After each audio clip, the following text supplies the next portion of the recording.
Bom dia, boa tarde, boa noite a quem estiver me ouvindo. No vídeo passado, ele acabou de forma meio abrupta, me perdões, mas a gente chegou na conclusão que o algoritmo do Quicksort, ele teve um custo de n log n, no seu melhor caso. É uma particularidade do Quicksort, mas na verdade, o seu melhor caso é quando ele está bem desordenado daquela forma. E qual é o melhor caso do aquele é o melhor caso. E qual é o pior caso do Quicksort? Pode não parecer, mas é quando ele está completamente ordenado. E você deve achar uma certa estranheza. Por quê? Bom, eu vou dar um exemplo aqui com menos números, porque você irá perceber aqui o intuito. Só 4 números, já é o bastante para comprovar. Vamos escolher o pivô, sendo o número 4. Então o 4 vem para a posição dele e nele não irá mais se alterar. E olha o que vai ocorrer. É que 1 é menor que 4? Sim. 2 também? Sim. 3 também? Sim. Normalmente a gente teria dois vetores e poderia operar nos dois ao mesmo tempo. Aqui, olha o vetor à direita do 4. Nada. Não tem nenhum elemento aqui. E o vetor à esquerda do 4? Tem 3 elementos. Então eu vou chamar uma única chamada recursiva e ela só diminui o meu espaço de problema em -1. E se eu usar o 3 como pivô de novo, vou usar o 3 como pivô, ou seja,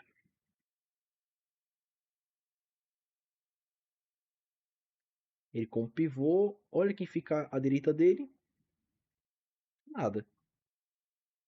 E à esquerda dele fica quem? 1 e o 2.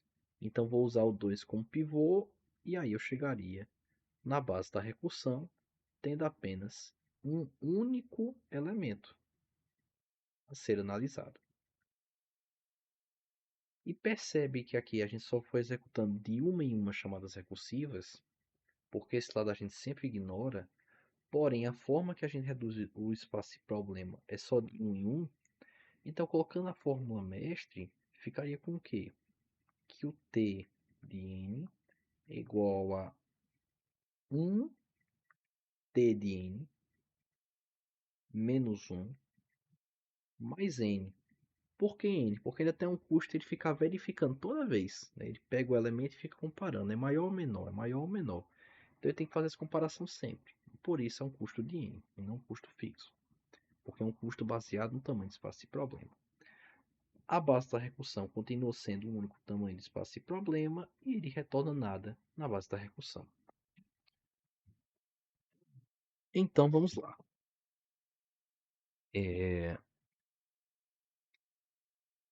Vamos. Como é que a gente iria prosseguir com esse algoritmo? Lembro da fórmula do algoritmo recursivo de n fatorial? Pronto. A gente ia pegar então t de n menos 1 é igual a 1 elevado ao quadrado, né? Porque iria chamar uma chamada recursiva para cada. Percebe que não faz, era só para demonstrar que no final ia ficar 1 elevado a k, só que é o mesmo que 1, né? Então não é necessário colocar. Então, t de n menos 2 com mais n menos 1. Então, até porque, veja, se ele tem o tamanho de espaço para no total, ele realiza a chamada recursiva, ficaria com apenas esses 3 elementos, e ainda há o custo das verificações. E aí depois a gente também tem o que? O 3 vai fazer uma chamada recursiva e depois vai ter só menos 2 de espaço de problema. E aí fica fazendo chamada recursiva até diminuir o problema ao máximo. Então, por exemplo, só para enfatizar, vou realizar mais uma vez o cálculo aqui.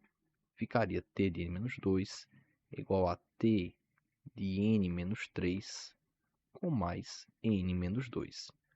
E para finalizar, então, ok, não dá para ficar fazendo de 1 em 1 toda vez, porque se eu tiver 1 milhão de vetores ou 1 milhão de números no vetor, eu preciso saber, então, como é que eu tenho uma fórmula para concluir isso. Então, o cálculo vai ser muito parecido com o que a gente fez do,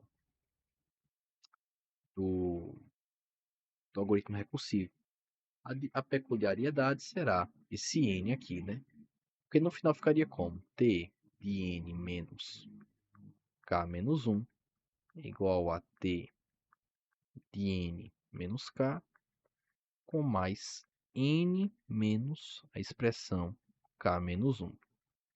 E aí você teria então que a base da recursividade é igual a 1, logo n menos k é igual a 1.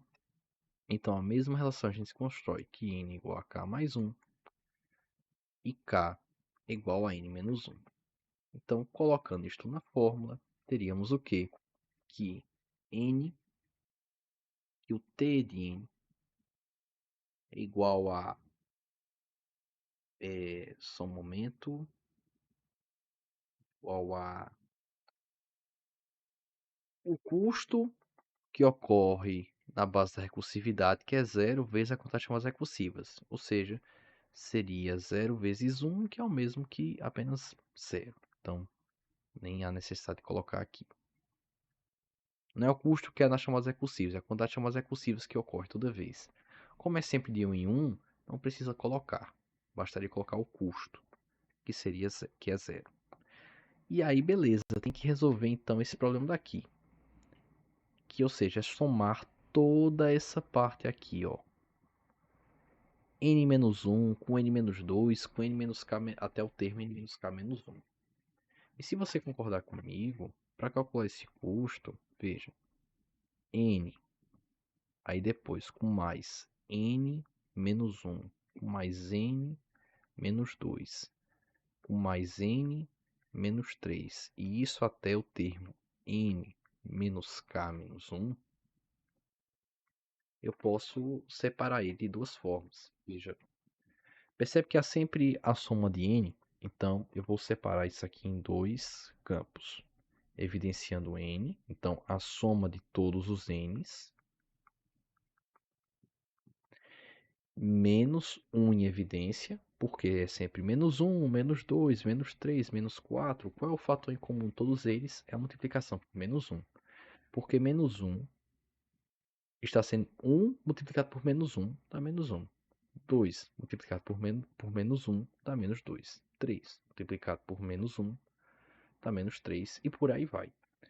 Então você tem toda essa soma de n's subtraído de toda essa expressão de k, que é 1 mais 2 mais 3, isso até o termo k menos 1.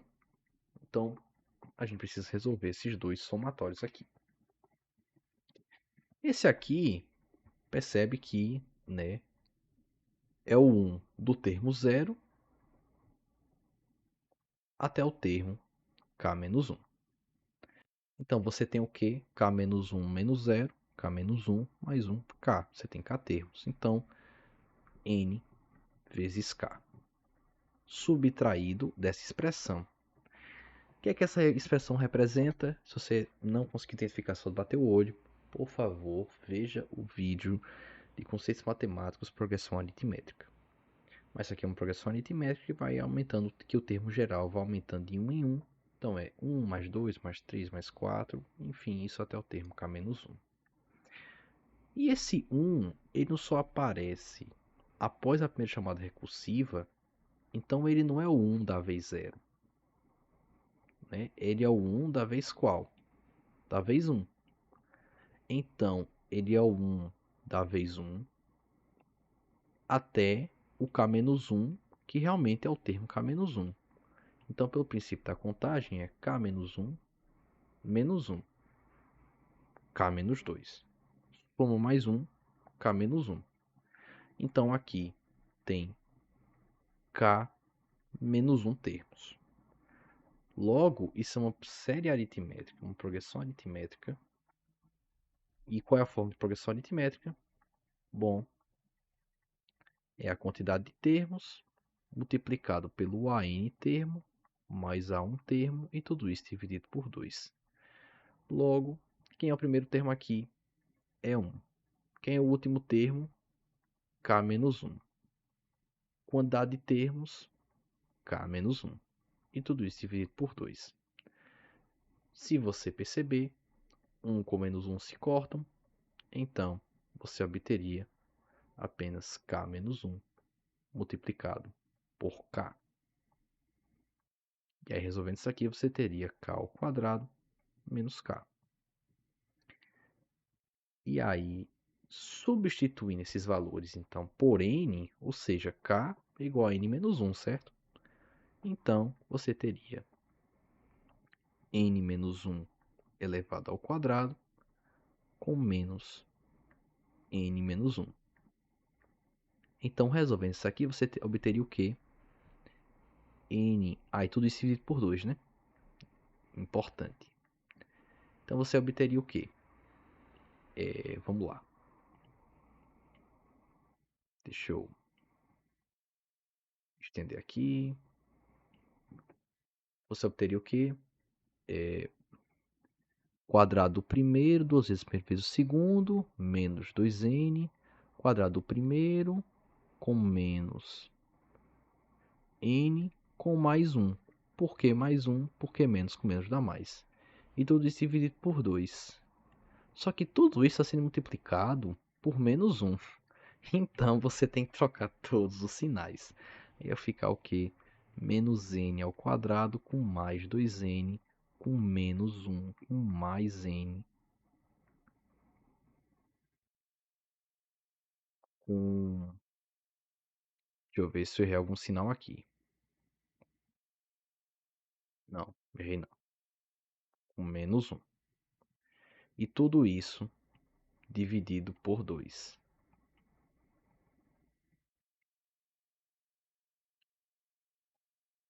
Tudo isso subtraindo essa expressão n vezes k, onde k é n menos 1. Então, ao resolver isso, você teria n ao quadrado menos n, que é o mesmo que 2n ao quadrado menos 2n, e tudo isso dividido por 2. E por que eu fiz isso? Porque o denominador daqui está com 2, então para poder realizar as subtrações eu preciso do mesmo denominador. E aí, fazendo tudo isso, você iria poder resolver, e aí iria obter o quê? 2n ao quadrado com menos n ao quadrado, então n ao quadrado. Menos 2n com mais 2n, nada n. Menos 1 com menos 1, menos 2 e aqui com mais n, mais n. Então, você obteria no final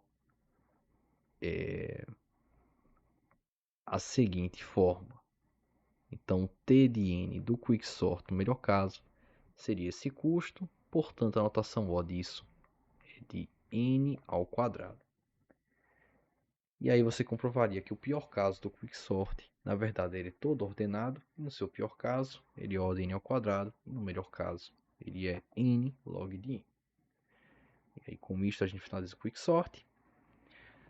E vamos fazer mais diversas questões para frisar e depois também entender os vários tipos de n para poder então ser possível resolver as questões. Obrigado a quem ouviu até aqui e bons estudos.